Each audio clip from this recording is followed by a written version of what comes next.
parce qu'on est au cours de l'image, on est monté. Ça, c'est le cérémonial. Et c'est sûr la présence.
solennelle de la deuxième session. Le chronogramme de la présente cérémonie solennelle qui vient de débuter porte les discours d'ouverture de la session de son Excellence. Cette importante allocution, et je vais vous présenter les éminentes personnalités qui ont effectué le déplacement de Niamey à l'invitation de l'honorable Guy Zumba Ndama, président de l'Assemblée nationale du Burkina. Son Excellence l'honorable professeur Djikounda Traoré, son président de l'Assemblée nationale du Bénin.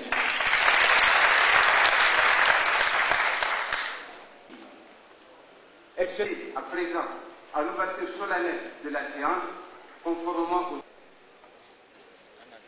Mesdames, nous sommes aujourd'hui ici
pour monsieur le parlementaire et le président de la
Messieurs les présidents, au nom des députés des plus hautes autorités du Niger, soyez les bienvenus en terre nigérienne, votre patrie. Votre présence illumine nos cœurs autant que l'ouverture de nos travaux. Elle nous est un précieux réconfort parce qu'elle exprime le soutien sans faille des démocrates de notre continent à l'Assemblée nationale de la 7e République du Niger. Ces démocrates sincères et engagés, vous les représentez à la perfection à nos yeux. Merci d'être venu. Monsieur le Premier ministre par intérim, permettez-moi de vous demander et de dire au Premier ministre empêché toute notre appréciation de la collaboration efficace qui existe entre l'Assemblée nationale et le gouvernement. Depuis le démarrage des travaux de nos activités, de notre Parlement en avril dernier, il n'a jamais failli, avec tout son gouvernement, au rendez-vous des ouvertures de nos sessions. Ancien parlementaire lui-même, comme vous d'ailleurs, il nous exprime ainsi, en toute simplicité et discrétion, la considération et le respect qu'il vaut à la représentation nationale. Aujourd'hui, devant les présidents des parlements amis, je voudrais, à mon nom, au nom des députés du Niger, lui dire combien nous apprécions sa sollicitude et surtout combien nous lui en savons gré à lui-même et à l'ensemble des membres de son gouvernement. Soyez en remerciés. Nos remerciements s'adressent aussi au président de toutes les institutions de la République ici présents. Honorables députés, permettez-moi de me réjouir également de la présence parmi nous des représentants du corps diplomatique et des organisations internationales, à qui je voudrais adresser nos sincères remerciements, autant pour leur présence remarquée à cette cérémonie que pour la bienveillante solidarité que leurs pays ont toujours manifestée vis-à-vis du Niger et de son peuple dans les moments difficiles. Mesdames et messieurs, c'est à travers les travaux de la session budgétaire que nous allons à la fois nous déterminer sur les choix des priorités du programme de l'exécutif ainsi que l'allocation des moyens financiers nécessaires au gouvernement pour réaliser les meilleures conditions de vie auxquelles aspirent avec impatience nos compatriotes. Mesdames et messieurs les députés, chers collègues, l'exercice auquel nous allons nous livrer peut sembler pour nombre de Nigériens un jeu de simple routine, mais ne nous y trompons pas.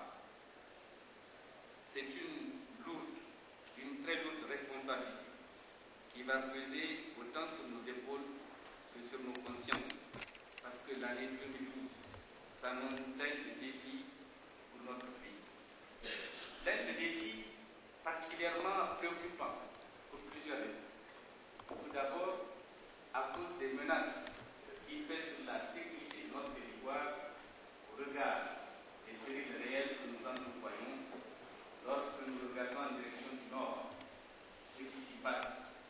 Lorsque nous tournons vers le sud, nous regardons où nous parviennent les échos des brèches incendiaires des illuminés de la foi. Lorsque nous regardons du côté de l'ouest et que nous entendons se mobiliser des forces irrédentistes ou terroristes à tête de tous les trafics illégaux du monde, ou enfin, lorsque nous parcourons les horizons de l'Est, où les perspectives de l'or noir peuvent susciter toutes les convoitises et toutes les aventures, au lieu de nous laisser enfin recueillir tranquillement la manne d'une ressource longtemps annoncée, mais qui se fait encore attendre. Notre pays semble donc menacé de tous les côtés. Nous devons lucidement en prendre conscience, sans toutefois tomber dans le piège de la paranoïa.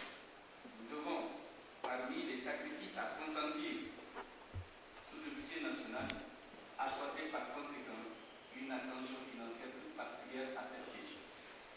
Ensuite, force est de reconnaître que l'hivernage vient encore une fois de trahir nos espérances. Cette année, il s'est révélé simplement impitoyable. La situation alimentaire, en tout état de cause, est extrêmement délicate en 2012. Il nous faut y faire face en comptant d'abord sur nos propres ressources avant d'appeler à remonter les états du monde en période prochaine. Nous n'éprouvons du plaisir à le faire, mais que vaut notre amour national face à la vie de nos citoyens? Ceux qui pensent qu'il est humiliant de demander, lorsque l'état de nécessité l'impose, pour sauver les vies humaines, n'ont pas compris que la responsabilité de l'État exige de privilégier le bien-être de la nation avant toute préoccupation égo-personnelle.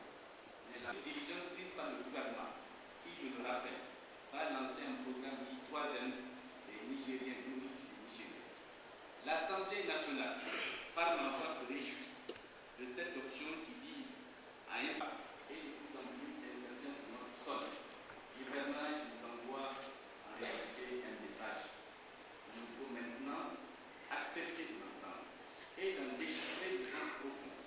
Cela signifie, en termes simplifiés, que le Niger ne nourrira les Nigériens dorénavant qu'en recourant à ces immenses nappes aquifères. Les eaux du ciel ne nous sont plus accommodées de cette contrainte majeure et survivre dans des milieux à l'apparence encore plus hostiles que celui dans lequel nous vivons. L'administration d'ailleurs accepte leur méthode et leur conception même de la production agricole. Cette éventualité, je n'est possible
par l'élargissement progressif du chômage lié à un taux de croissance démographique hybridé, un taux de scolarisation de plus en plus élevé et dont les jeunes n'entendent plus s'accommoder dans le fatalisme et la résignation, qualité nouvelle, donc d'opportunités pour tous ceux qui souhaitent agir pour s'en sortir par eux-mêmes. Toutefois, l'impatience toute légitime de gérer ensemble. Le reste imprimera véritablement à la marche du pays son empreinte personnelle et l'esprit de la nouvelle gouvernance.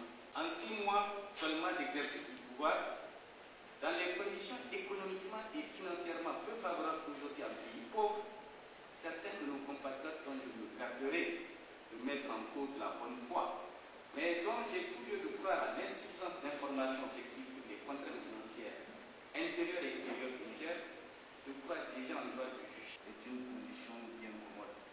Mais un minimum d'objectivité commande d'accorder des délais raisonnables aux nouvelles autorités, qu'ils soient par une antipathie naturelle mal maîtrisée, soit par des sentiments de l'opposant pressés de dénigrer, soit un moyen de la vie politique qui sache que gérer un État n'est pas une sinécure, surtout dans un contexte où la volonté politique ferme de tenir parole, et non pas à cause des faits, mais parce qu'il y en a l'ambition, autant sur la détermination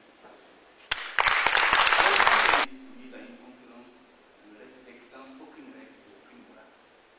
Les responsables de nos entreprises à l'échelle économique, l'équilibre financier des unités de production qu'ils dirigent et qui en dépendent reste des plus précaires et économiquement peu propice au développement de nos affaires.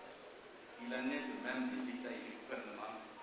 Au niveau macroéconomique, les condamnations aussi péremptoires et hâtives, constructives, partagées par tous, d'une certaine tolérance et d'une grande objectivité dans l'analyse de la situation. Le Niger a besoin d'un temps d'arrêt, d'une pause dans la tendance à la stigmatisation de cette manière que nous ferons avancer la démocratie. Au contraire, ils la conduiront plutôt au résultat inverse dans les autres motifs de l'instant.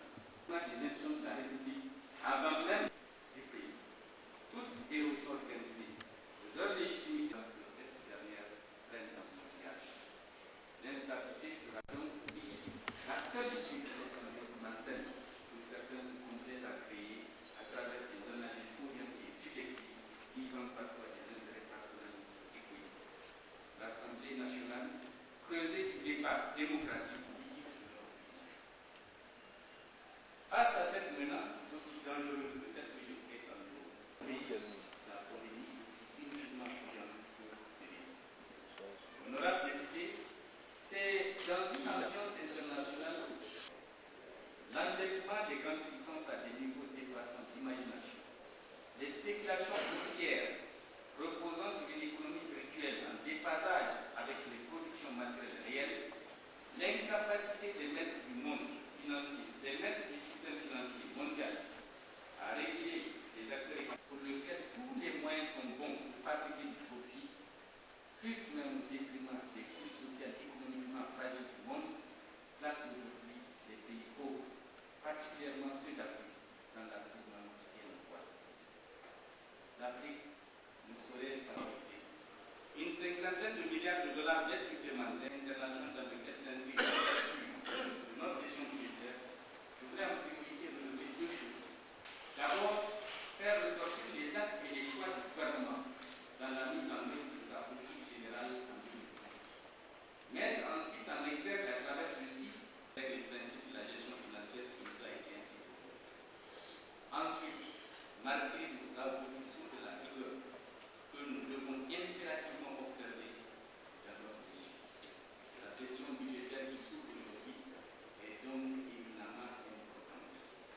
Elle est d'autant plus qu'elle intervient dans un utile, mais en ayant pour seul besoin la stabilité du pays et notre serment nous l'impose, notre ambition pour le budget exige. Mesdames et messieurs, c'est en souhaitant que Dieu bénisse le Niger, qu'il garde l'Afrique tout entière, qu'il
moins bonne fortune, cette épreuve est un courage résolu dans les idéaux de paix et de démocratie. Les Gabonaises et les Gabonais voudraient également aider l'intégration africaine si les parlementaires du continent parvenaient dans ce cadre à promouvoir une dynamique de mise en place de lois susceptibles de brider le cadre législatif de nos échanges. Monsieur le Président et très chers frères, mon vœu d'ensemble dans l'optique de la diplomatie parlementaire appréhension. Mais tout devrait tendre également vers la fédération de nos résolutions à ces problèmes pour que nous puissions les rendre toujours, déjà, à l'échelle de leur ampleur continentale et non suivant des logiques domestiques qui ne garantissent que des réponses partielles. Une telle vision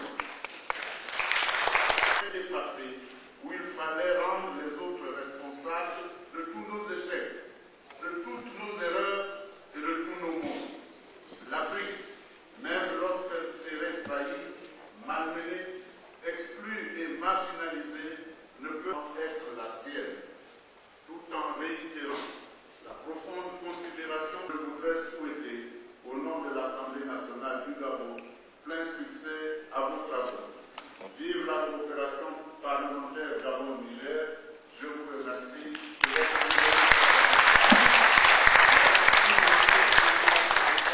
L'intégration africaine que le peuple appelle se réalise le plus rapidement possible avant qu'on nous appelle. Merci beaucoup.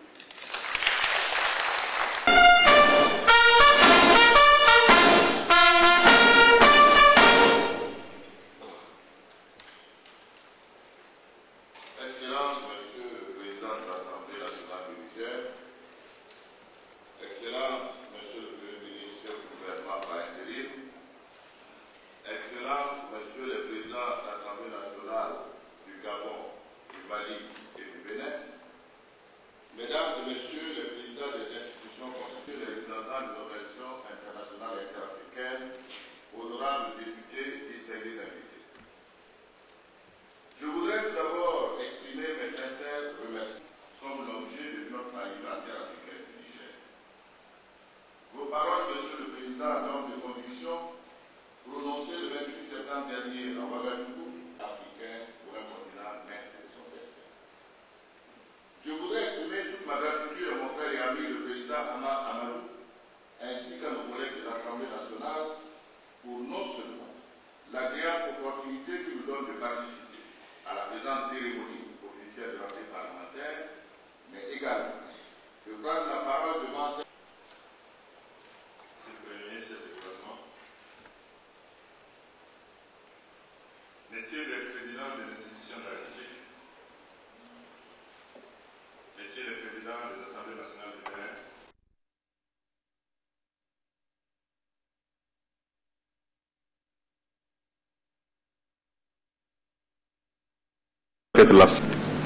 le partenariat entre les pays qui se ressemblent et qui doivent par conséquent s'assembler est un raccourci vers le bien-être de la nation africaine en général.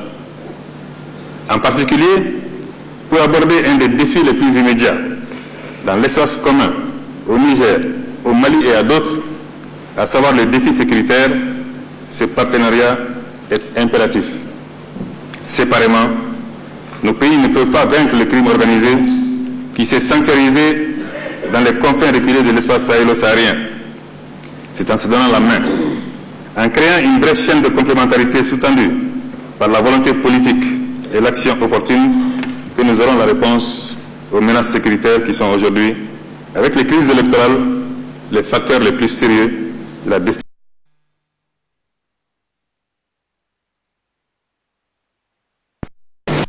Nous gagnons.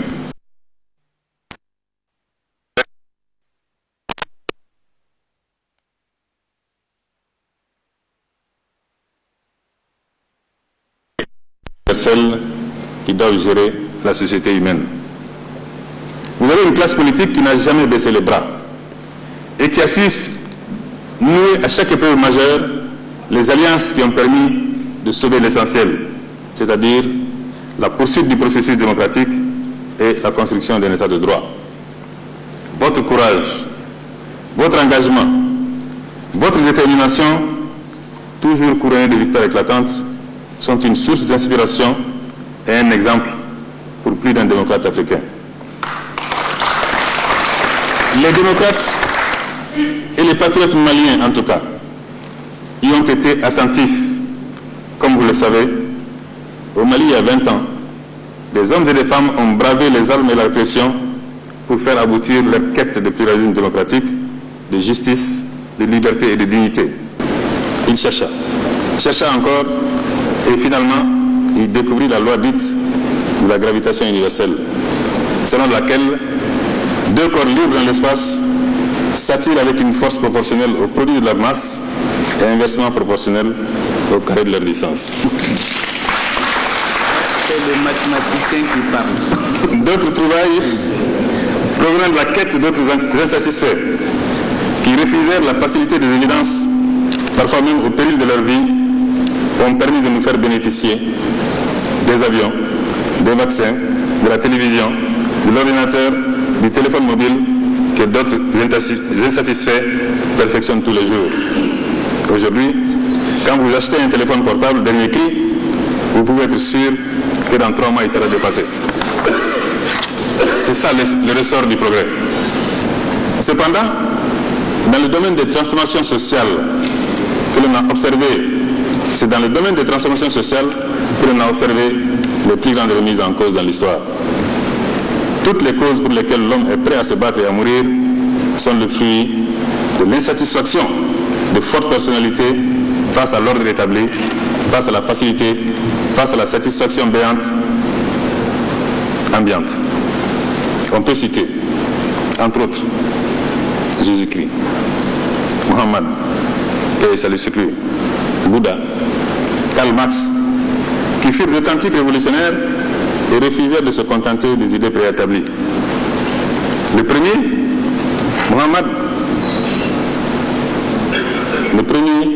Jésus-Christ, aurait pu mener une belle carrière de rabbin en se contentant de la loi mosaïque qui semblait avoir définitivement formaté le devenir de la société juive.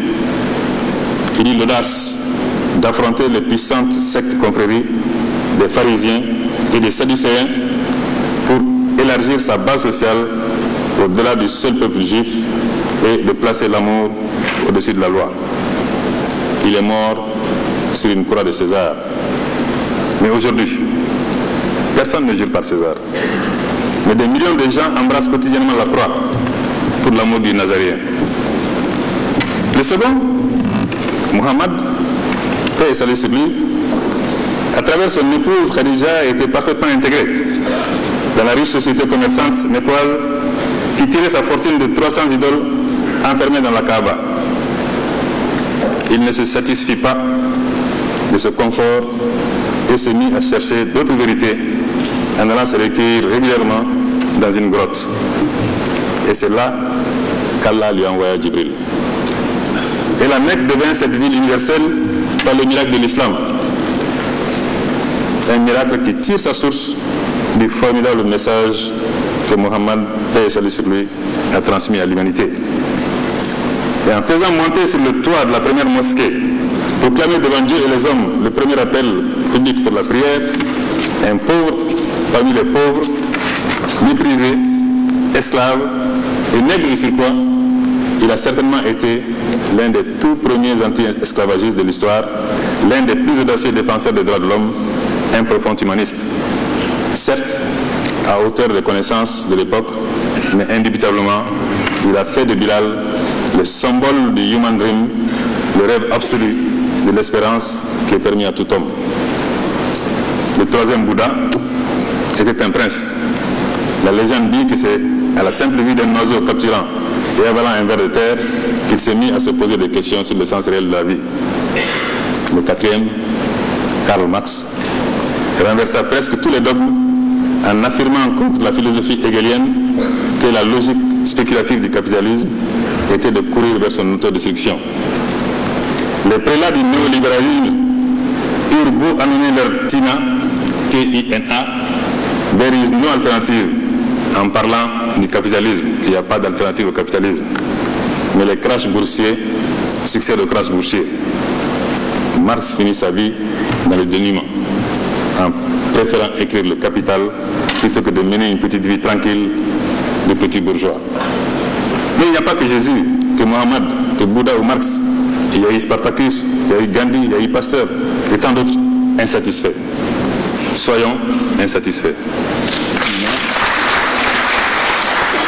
N'acceptons pas comme une vérité définitive, comme une fatalité, le non-développement de notre continent, sa division en état non viable dans le long terme.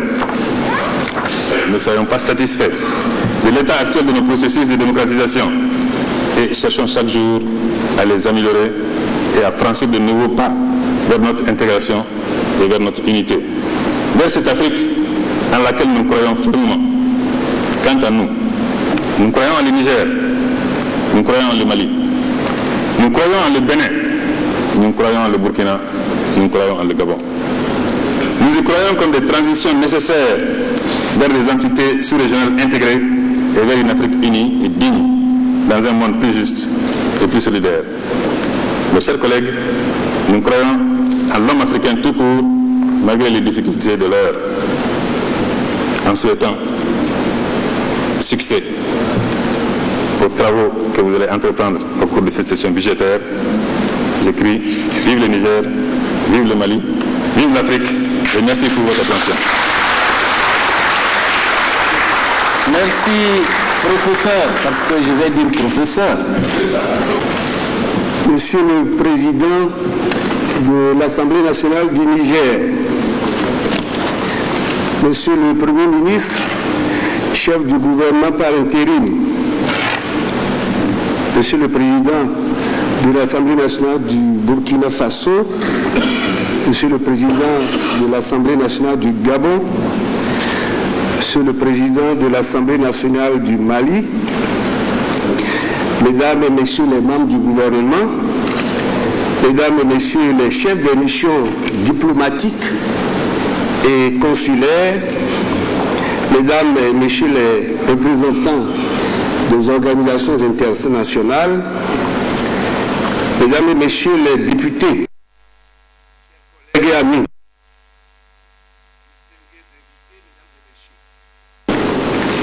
vous avez devant vous un autre insatisfait.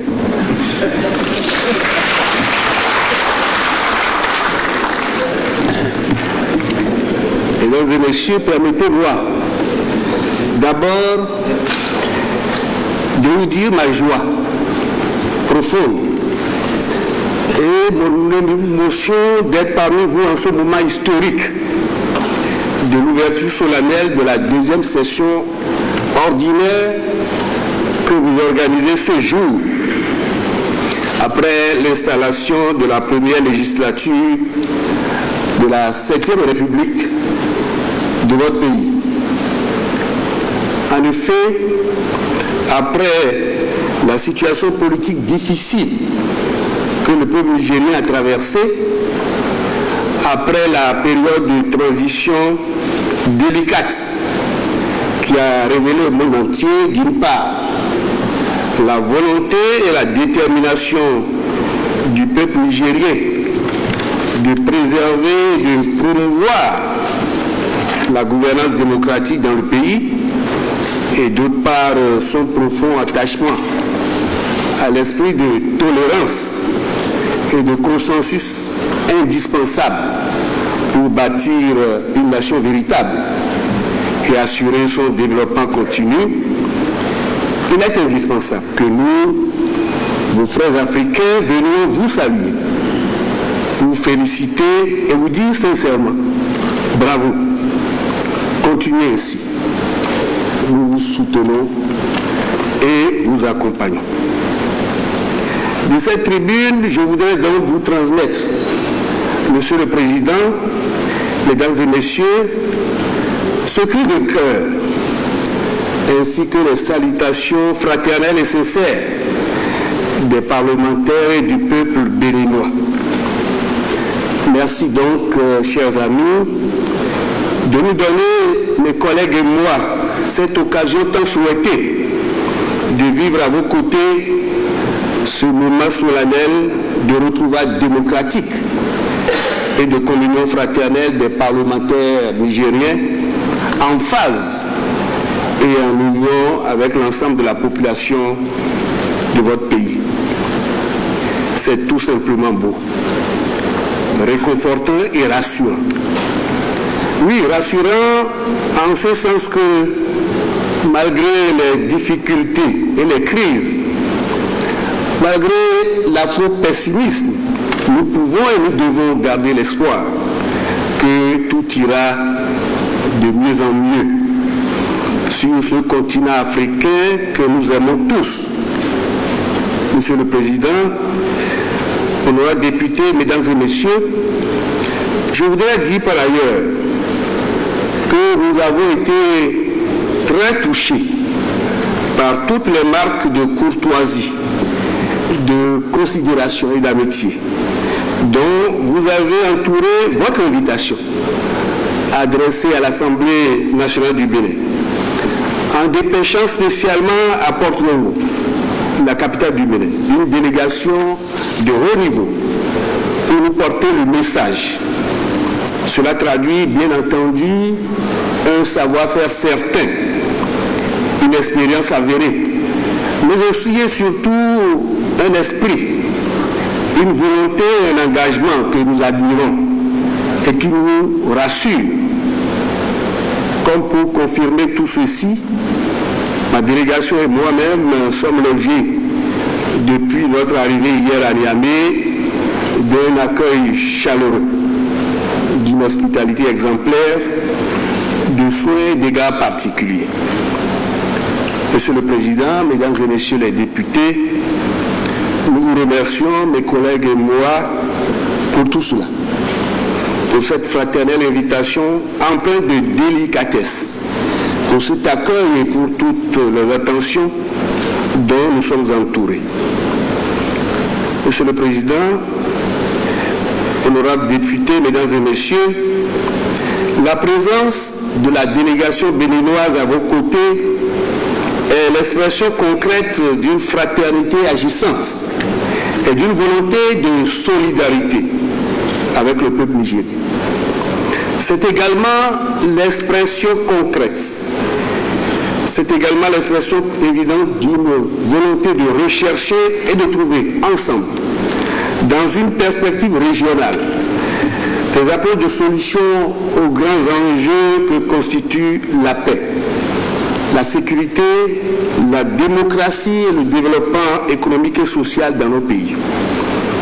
En effet, le Niger et le Bénin sont deux pays frères, identiques par leurs problèmes et leurs défis, et intimement liés par la géographie, l'histoire, la culture, les langues et par une communauté de destin. Nos deux pays, nos deux peuples sont par conséquent condamnés à vivre ensemble, à faire route ensemble. Et rien ne saurait donc nous séparer. Ni le découpage de notre espace commun par des frontières artificielles, ni les vicissitudes de l'histoire ont eu raison et ne peuvent avoir raison de la communauté de destin, de l'esprit de fraternité et du besoin de solidarité et de coopération qui anime si fortement nos populations. Monsieur le Président, chers collègues députés, Mesdames et Messieurs, au regard de tout ce qui précède, il est une évidence que nos pays ne peuvent se développer réellement et faire face avec succès à tous les défis contemporains que dans le cadre d'une politique d'intégration, notamment sous-régionale. Nos économies sont en effet intimement liées et complémentaires. Elles sont toutes confrontées aujourd'hui à diverses crises, crise financière, crise énergétique, crise alimentaire, ainsi qu'à d'importants changements climatiques dont les conséquences sont dramatiques pour tous nos peuples. Soit c'est l'excès de pluie qui conduit à de graves inondations, à des destructions massives de cultures et de récoltes, à des destructions d'habitations, à d'importants dégâts matériels et à de nombreuses pertes en vies humaines, comme ce fut le cas il y a quelques mois dans différents pays de notre sous-région. Soit c'est la rareté ou l'absence totale de pluie qui engendre la famine et la malnutrition, comme ce fut le cas jadis dans les pays frères du Sahel et en Éthiopie.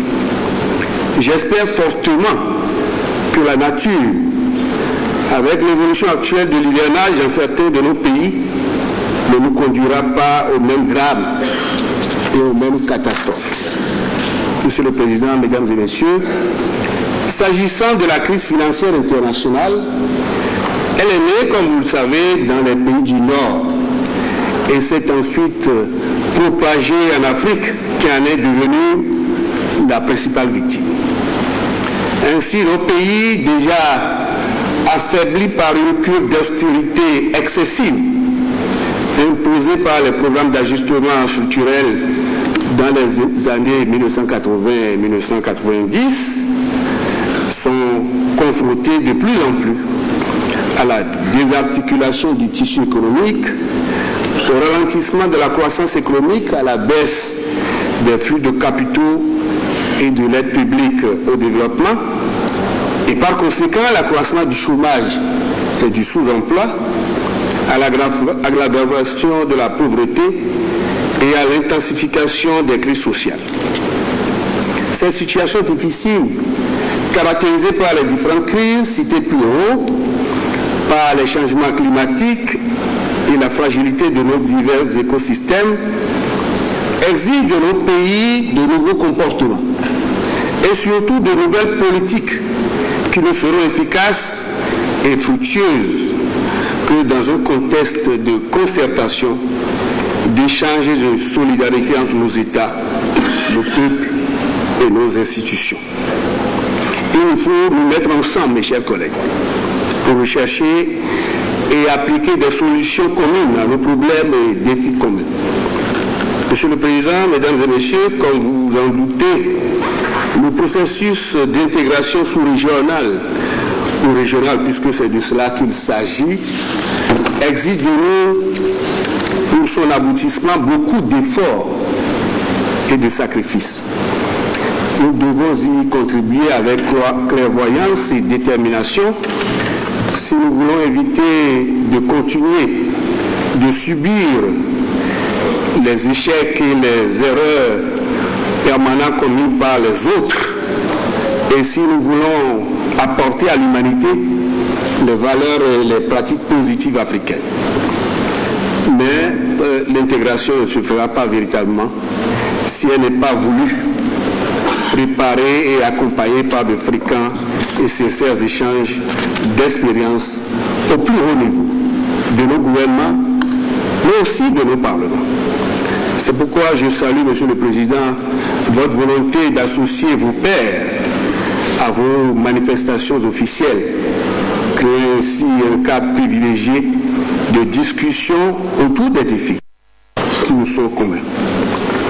Nos gouvernements étant souvent préoccupés par la gestion quotidienne des affaires publiques, il nous revient, nous parlementaires, de les accompagner en menant des réflexions et des analyses approfondies en vue de prévenir les conflits et de créer les conditions les meilleures pour l'intégration et le développement de nos pays.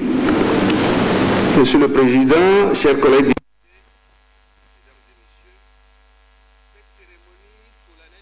de la session ordinaire de votre Parlement présente à mes yeux un caractère historique et restera une étape importante dans l'évolution de la démocratie nigérienne. Elle constitue, me semble-t-il, un indicateur réel du tournant démocratique décisif amorcé par le peuple nigérien.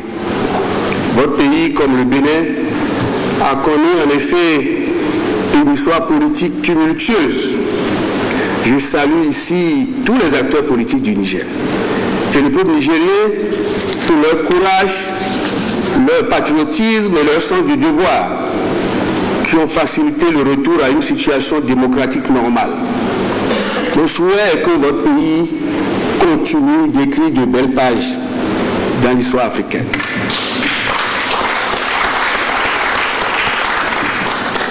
que votre pays continue donc d'écrire de belles pages dans l'histoire africaine malgré les vicissitudes de la vie contemporaine.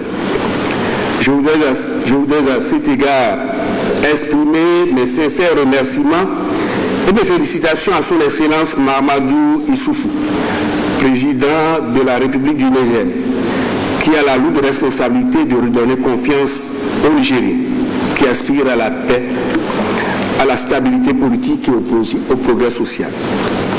Je reste persuadé que le Parlement nigérien saura également jouer sa partition dans la réalisation de ces nobles idéaux pour le bonheur du peuple frère du Niger.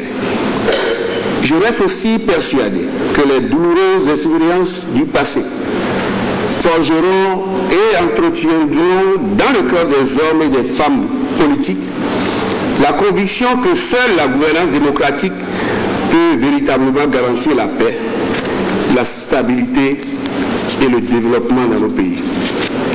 Monsieur le Président, chers collègues députés, mesdames et messieurs, comme j'ai coutume de dire, la démocratie est un processus très fragile. C'est un long chemin sans fin. C'est aussi un challenge qui appelle la vigilance de chaque acteur de la vie publique, de chaque élu du peuple. Il n'y a nulle part de démocratie totalement acquise, maîtrisée ou achevée. C'est pourquoi il nous faut nous armer de patience, de tolérance et de persévérance dans l'exercice de nos prérogatives.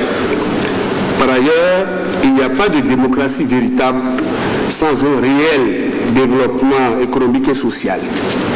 Dès lors, notre défi pour nous parlementaires, c'est de réussir à contribuer à la réalisation des objectifs visés dans les domaines de la santé, de l'éducation, des infrastructures, de l'économie et à assurer un développement durable à nos populations.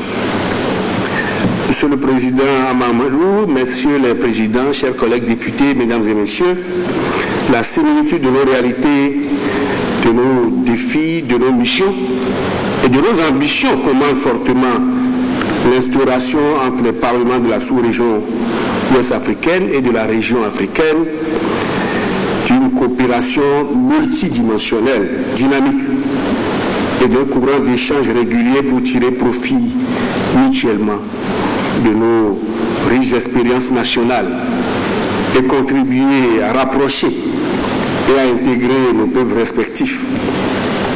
J'appelle cette coopération interparlementaire sous-régionale et régionale de tous mes voeux. J'appelle à sa formalisation et à son renforcement.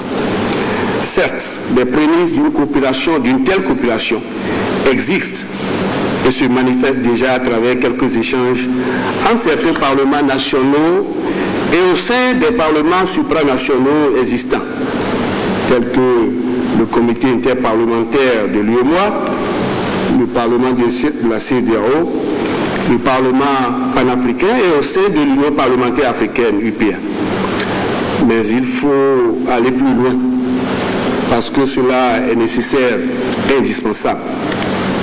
Monsieur le Président, Messieurs les Présidents, Mesdames et Messieurs, la présence à cette cérémonie d'ouverture solennelle de plusieurs présidents et vice-présidents, accompagnés de fortes délégations parlementaires, constitue la preuve que cette préoccupation d'une coopération interparlementaire sous-régionale et régionale est partagée par nous tous. Je m'en réjouis tout particulièrement et vous remercie tous. Monsieur le Président, chers amis, d'œuvrer ainsi à l'enracinement de cette tradition d'interparlementarisme, car elle est porteuse de beaucoup d'espérance pour le développement et l'intégration effective de nos États et de nos peuples. Dans cette perspective, l'Assemblée nationale du Bénin se fera un agréable devoir d'apporter son appui sous toutes les formes requises. Monsieur le Président, chers collègues députés, Mesdames et Messieurs, je voudrais à présent, en réaffirmant encore une fois que sur instruction de mes autres collègues, je reste et demeure insatisfait. Et en terminant mon propos, réitérer mes sincères remerciements à tous les députés de cette auguste assemblée, particulièrement à mon frère et ami le président Ama Amadou, et souhaiter plein succès aux travaux de cette deuxième session ordinaire de l'année 2011 du Parlement nigérien. Vive l'Assemblée nationale du Niger, vive la coopération interparlementaire, vive l'intégration africaine. Je vous remercie de votre aimable accueil.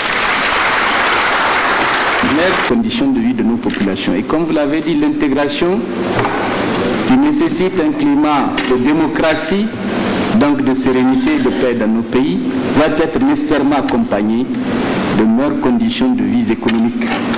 Cela suppose, par exemple, entre le Bénin et le Niger, que le chemin de fer soit rapidement réalisé, qu'il soit raccordé au Burkina Faso, qu'il fasse un tour au Mali, Bamako, Niamey, et que nous plongions nos yeux vers l'Afrique centrale pour voir si nous allons atteindre le Gabon.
Évidemment, présentation de l'Assemblée nationale du Gabon, honorable professeur Diakonda Traoré, président de l'Assemblée nationale du Mali,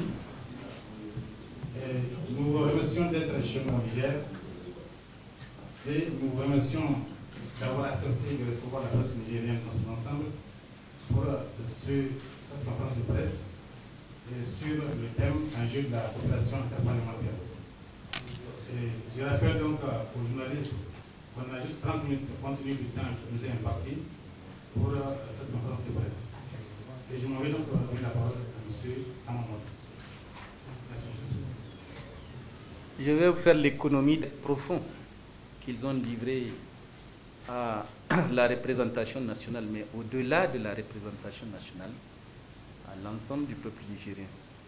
Et à travers le peuple nigérien, aux journalistes également que vous êtes, parce que c'est vous qui portez, rapportez, reportez tout ce qui se dit et se fait. c'est vous qui arrangez, c'est vous qui gâtez. Et donc, vous êtes aussi un partenaire à la construction de la démocratie et de l'intégration que nous recherchons tous ensemble. Nous souhaitons, à travers cette conférence de presse, au cours de laquelle vous allez pouvoir vous entretenir avec les présidents des assemblées présentes, que vous contribuez à aller dans la même direction. Au lieu de tirer par le bas, vous devez pousser. Parce que nous souhaitons que l'intégration se réalise à travers la contribution des peuples. Faciliter le travail aux exécutifs pour que les peuples, en poussant, puissent nous amener rapidement vers ce qu'avaient espéré les présidents Kwame Nkrumah et ses pairs à l'époque où c'était facile. Je vais vous laisser la parole et vous laisser les présidents de l'Assemblée qui sont ici répondre à vos questions. Je vous remercie. De la du magazine Tribune d'Afrique. Je vous remercie de m'avoir accordé la parole. Alors, Monsieur le Président, aujourd'hui, nous avons en face de nous 5 présidents de l'Assemblée nationale, notamment du Mali, du Burkina Faso, du Bénin, du Gabon et du Niger. Celui qui est contre la fenêtre là, évitez de faire bouger la fenêtre, apparemment elle est mal fermée. Allez-y. Je n'appartiens pas à la sous-région, à Afrique de l'Ouest. Néanmoins, je vais tenter de donner des éléments de réponse. Nous développons depuis plusieurs années déjà. Beaucoup d'entre nous ont été des précurseurs. Avant Mathurin, nous avons eu au Bénin le président Bruno Amoussou. Avant Roch-Marc Christian Kaboré, nous avons eu Burkina Faso Mélégué Traoré. Avant le Mali, avec le Mali, nous avions eu le président Ali Diallo. Et avant Ama Amadou, nous avons eu le président Mahaman Ousmane. C'est un courant qui se développe, qui a démarré à la fin des années 90 et qui commence à prendre corps. Et avec la sortie de la transition au Niger, le Parlement nigérien, à travers le président Ama Amadou, s'arrime à ce processus. Donc, il ne s'agit pas d'un nouveau départ, il s'agit de consolider ce que nous avions déjà entrepris depuis plusieurs années. Mais vous savez, les problèmes d'intégration, ils ne doivent pas seulement se poser au niveau de la superstructure des États, les conférences de chefs d'État, les sommets des chefs d'État, les réunions des ministres ou des présidents des parlements. Les peuples africains n'ont pas attendu tout cela pour s'éparpiller à travers la région Afrique. Donc l'intégration a commencé. Le tout, c'est de pouvoir canaliser cela. C'est pour ça que nous parlons de la mutualisation de nos solutions. Nous avons des problèmes communs. Il faut que nous nous mettions ensemble pour trouver des solutions communes. Les solutions individuelles au niveau de nos micro-États n'ont pas de chance d'aboutir et ne peuvent que nous mener à l'impasse. Voilà ce que je peux dire, cher monsieur, à votre préoccupation. Je ne sais pas si j'ai répondu comme vous l'auriez souhaité.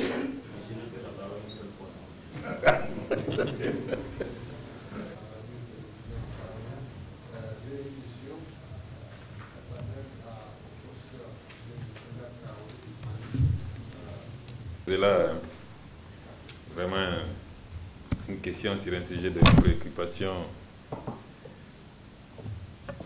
qui désormais dépasse le Mali et le Niger.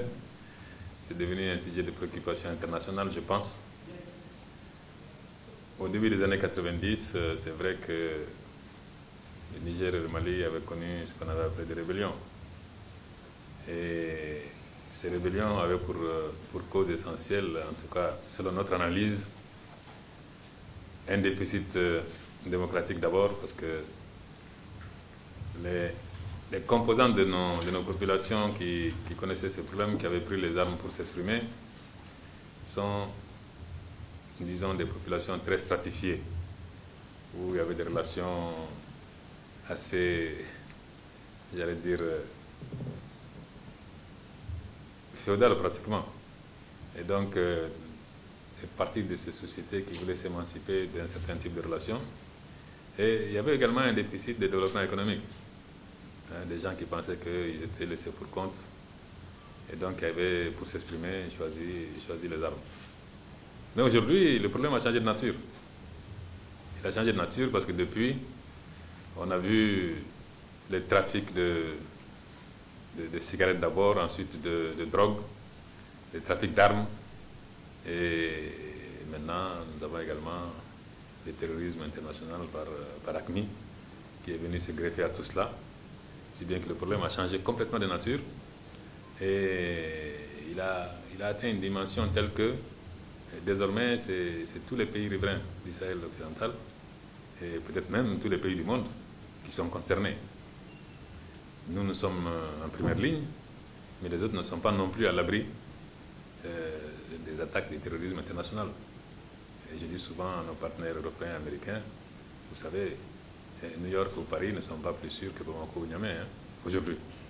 Donc cela nécessite une véritable synergie de nos efforts. Il faut vraiment que nous cherchions ensemble la solution à ces questions-là. Il faut que chacun s'implique sincèrement et avec détermination et que chacun joue son rôle. Nous qui sommes des riverains de la bande sahélo-saharienne et eux qui ont également des moyens autrement plus sophistiqués que les nôtres. Il faut qu'ils s'engagent véritablement à nos côtés, au lieu de parfois stigmatiser nos pays en disant bon ben c'est l'insécurité qui y règne, mais il faut bien qu'ils comprennent que cette insécurité elle menace le monde, pas nous seulement. Donc nous notre vision commune, c'est que désormais il faut que chacun fasse de ce problème-là le sien et que nous nous donnions la main, que nous collaborions dans tous les domaines, dans le domaine militaire, et dans le domaine du développement et dans le domaine de la communication et de l'information. Vous savez, chez nous, il y a les Américains qui sont là depuis quelque temps, et il y a les Français également qui s'installent, et qui ont des moyens de communication et d'information extraordinaires, dont ils devraient nous faire bénéficier. Et je crois que ce n'est que comme ça que nous pouvons peut-être arriver à éradiquer cette insécurité. Vous savez, moi je pense à la France, par exemple, pour ne citer qu'elle. Bon, ils ont ce qu'ils appellent un plan Vigipirate, et je vous assure qu'ils y dépensent énormément d'euros, des millions et des millions d'euros. Je suis certain que s'ils mettaient le 10e seulement pour régler la question du Sahel occidental, je suis certain qu'on serait déjà très avancé. C'est pour ça qu'il faut que tout le monde s'implique, véritablement et avec détermination pour qu'on arrive à bout de ce problème-là.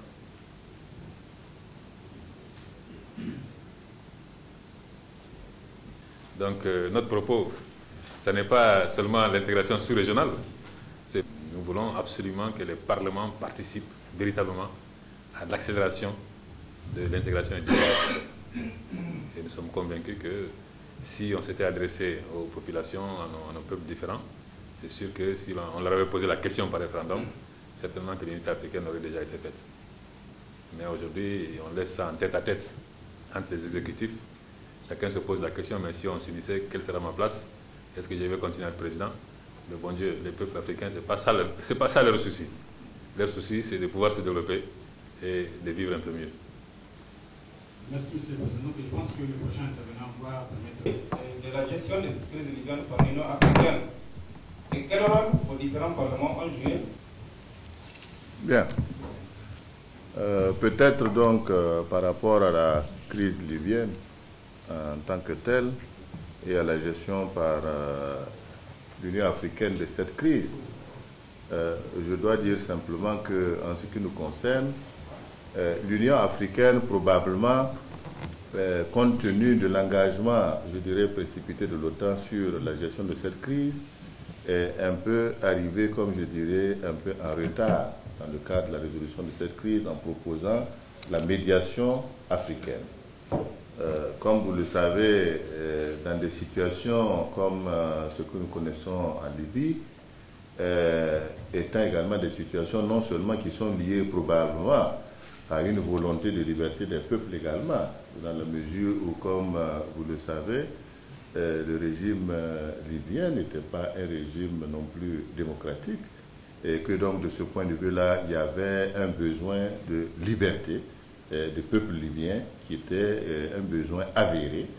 Je voulais dire également, au-delà de cela, il ne faut pas nier aussi les intérêts économiques qui font que les grandes puissances avaient plus d'intérêt à balayer aussi rapidement donc, le régime libyen, au-delà de cela.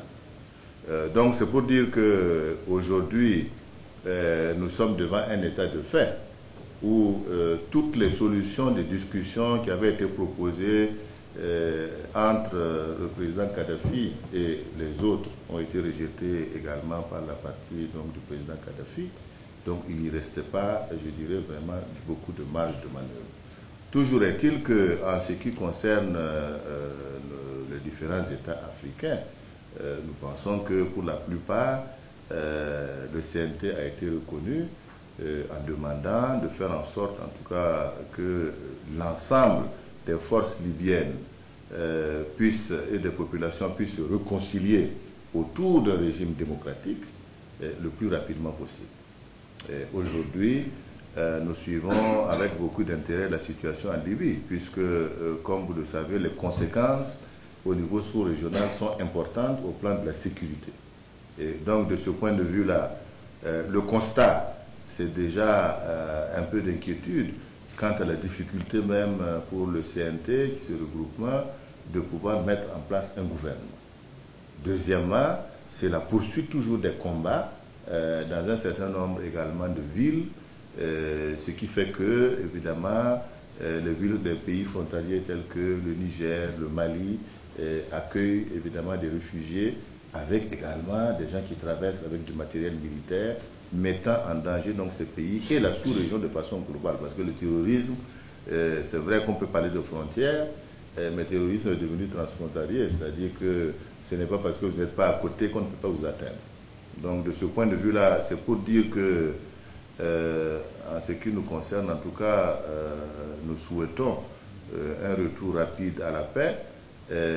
Nous sommes conscients que dans la gestion de cette crise-là, ça n'a pas été évident pour l'Afrique de se positionner réellement en tant qu'élément de solution, parce que je dis, comme je l'ai dit tantôt, au-delà du fait qu'il y avait manque de démocratie, manque de liberté, manque d'expression du peuple libyen, il ne faut pas non plus nier les intérêts économiques des uns et des autres qui font que, évidemment, leurs moyens et leurs capacités d'action sont beaucoup plus importantes que les pays africains. Donc, bon, voilà ce que je peux dire, grosso modo, pour répondre un peu aux préoccupations que vous avez évoquées et également au fait qu'on peut apprécier que l'Afrique n'a pas été solidaire ou pas solidaire, parce que je pense que l'intérêt de l'Afrique, c'est de travailler, c'est que ça soit produit la démocratie et le développement dans nos différents pays. Voilà donc ce que je voulais dire. Est-ce que je peux me faire entendre, même sans le micro? Bien, merci beaucoup de votre question. Je voudrais d'abord dire que nous, politiques, nous devons nous mettre en phase avec les populations. À travers le brassage des populations, à travers les échanges quotidiens au plan commercial et au plan culturel et autres qu'entretiennent nos populations, elles nous démontrent clairement la volonté qu'elles ont, n'est-ce pas, de pouvoir instaurer entre les différents peuples, entre les différents pays, véritablement un processus d'intégration et une volonté, n'est-ce pas, de partage des ressources, de gestion des ressources, une volonté de synergie de nos efforts, de mutualisation de nos moyens. Donc nous devons nous mettre en phase avec ces populations-là. Cela veut dire tout simplement que nous, politiques, nous ne devons pas regarder nos intérêts particuliers. Pour en venir au cas précis du Bénin et du Burkina Faso, je l'ai dit tout à l'heure, nous sommes intimement liés. Il y a une exigence de solidarité et de communauté de destin qui doit constituer pour nous une base de départ pour que nous puissions nous développer mutuellement. Alors, il y a le port de Cotonou, il y a la voie ferrée, il y a beaucoup d'infrastructures, mais qu'il faut renouveler, et que nous devons gérer ensemble. Vous savez très bien que l'organisation commune Bénin-Niger, la voie ferrée, c'est un bien commun. C'est vrai que ces derniers temps, il y a eu quelques difficultés vécues par chacun de nos exécutifs. En l'occurrence, au niveau du Bénin, il y a des difficultés, la crise financière qui a amené à certaines décisions.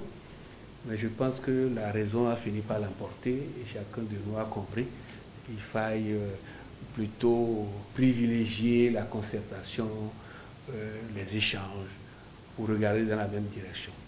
Et donc, la vision du Parlement béninois, c'est que véritablement, les deux peuples, nigériens et béninois, comme les autres peuples de la sous-région ou de la région africaine, puissent regarder dans la même direction, parce que sans cette concertation, sans l'intégration, nous ne pouvons rien faire, nous ne pouvons pas arriver à bout de nos difficultés.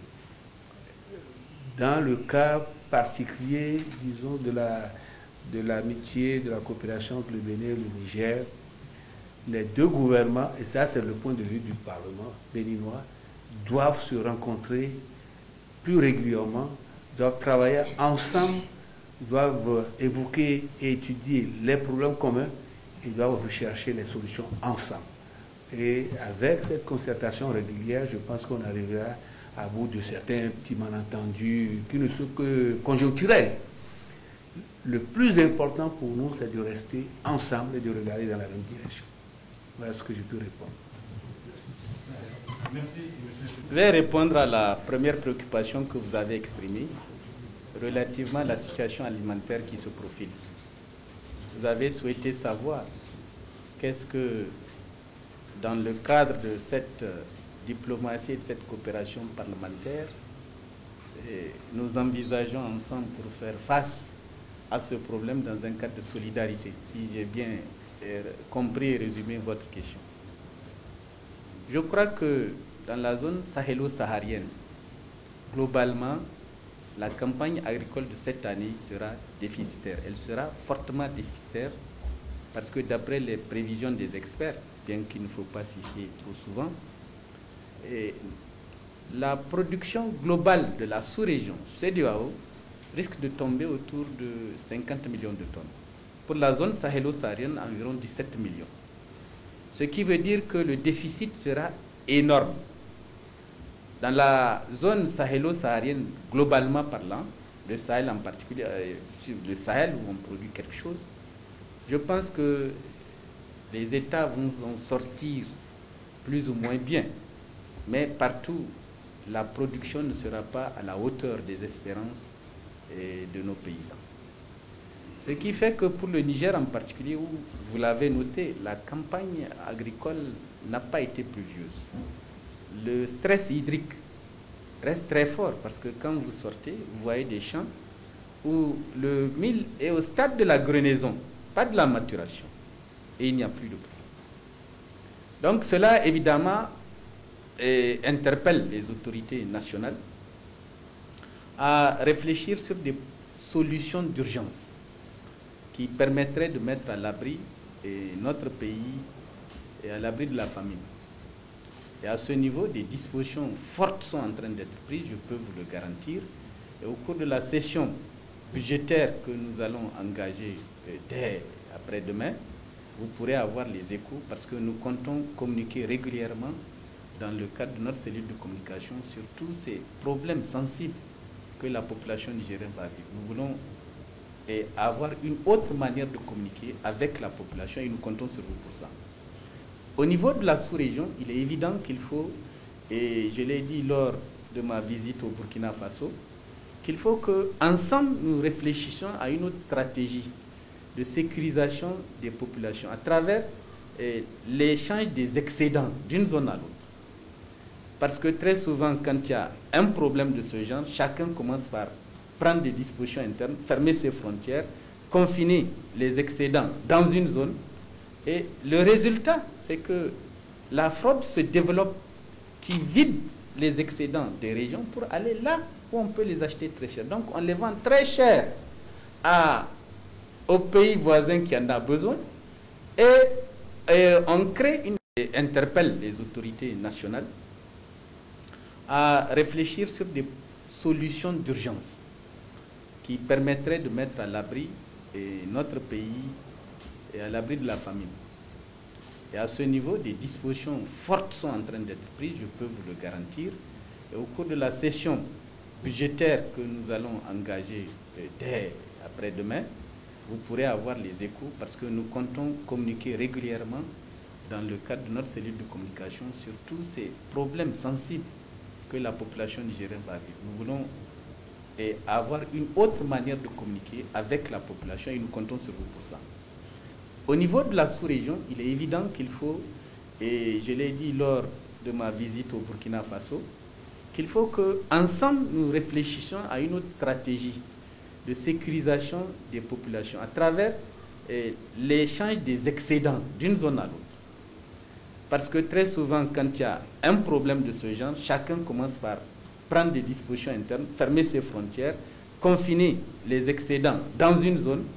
Et le résultat, c'est que la fraude se développe, qui vide les excédents des régions pour aller là où on peut les acheter très cher. Donc on les vend très cher aux pays voisins qui en ont besoin. Et on crée une inflation des prix à l'intérieur du pays qui a trop bloqué et qui laisse échapper en fraude. Cette manière de faire, évidemment, reflète une certaine sensibilité aux préoccupations nationales plutôt qu'aux préoccupations régionales. Et dans le cadre des échanges que nous aurons au niveau des parlements, il est évident de tels problèmes, nous allons essayer au cours de nos discussions de voir quelles sont les meilleures formules pour éviter d'un côté l'inflation, de l'autre la famine. Et je pense dans ce cadre, et c'est une approche qu'il faut au niveau de la CEDEAO globalement envisager, de manière à ce que les zones qui peuvent produire plus soient incitées du fait même de la possibilité d'échanger, n'est-ce pas, produisent plus en direction des zones les déficitaires. Cela va augmenter la production et je pense que ça va également contribuer à apaiser les flambées d'inflation que l'on voit. Dites-vous qu'aujourd'hui, le sac de maïs à Malanville, chez nos amis béninois, est déjà à 25 000 francs. Dans quelques mois, il va atteindre des niveaux records. Le pouvoir d'achat, aussi bien au nord du Bénin qu'ici, nous permettra-t-il d'approvisionner correctement nos populations? Donc il y a des problèmes. Et ces problèmes, le Niger tout seul ne pourra jamais les régler. Et c'est la même raison. Au niveau du Mali, ils ont une vallée où on produit beaucoup de riz. Mais le riz ne circule pas. Et je pense que dans le cadre de la convergence d'une stratégie commune de lutte contre la famine, on pourrait envisager des échanges également à ce niveau, afin qu'au lieu d'aller chercher du riz au diable, n'est-ce pas, que dans notre sous-région où les potentialités de production existent réellement, qu'à travers une nouvelle politique agricole, nous puissions inciter nos populations à produire pour nourrir l'ensemble de la sous-région. Donc c'est aussi l'une des préoccupations de la diplomatie parlementaire que nous sommes en train de mettre, nous amener progressivement à mutualiser nos efforts et à créer les conditions pour que l'autosuffisance ne soit pas simplement envisagée au niveau d'un pays, mais que l'autosuffisance soit envisagée au niveau de la région. Et si nos amis d'Afrique centrale, qui ont d'excellentes terres, beaucoup de pluie, et les cailloux même poussent, on est un peu patient, n'est-ce pas? On pourrait à ce niveau également voir, puisque au-delà des ressources minières énormes qu'ils ont, ils ont besoin de construire une économie agricole qui prenne en charge véritablement les populations rurales. Ces gens ont des possibilités énormes de produire pour exporter vers les zones arides comme les nôtres. Donc, cette vision peut s'inscrire aussi dans un cadre d'ensemble pour l'ensemble des pays africains. Parce qu'il est quand même honteux que l'Afrique, qui dispose des plus grandes potentialités en terre arabe, soit obligée d'importer pour nourrir ses propres populations. La honte de l'Afrique réside déjà à ce niveau. Et tout ce que nous faisons aujourd'hui, c'est quoi? Les terres, nous prenons, ces terres, nous les confions à des entreprises internationales pour cultiver des produits biologiques pour le pétrole. Alors que les gens ont faim. Vous voyez un peu le paradoxe. Donc je pense que cette analyse globale, à travers les échanges entre les parlements, pourrait trouver une autre manière d'être abordée et d'être résolue, et aidera les exécutifs à s'orienter dans une autre direction que celle dans laquelle ils exercent aujourd'hui leur gouvernance. Voilà. Merci donc, M. le Président, et merci, messieurs.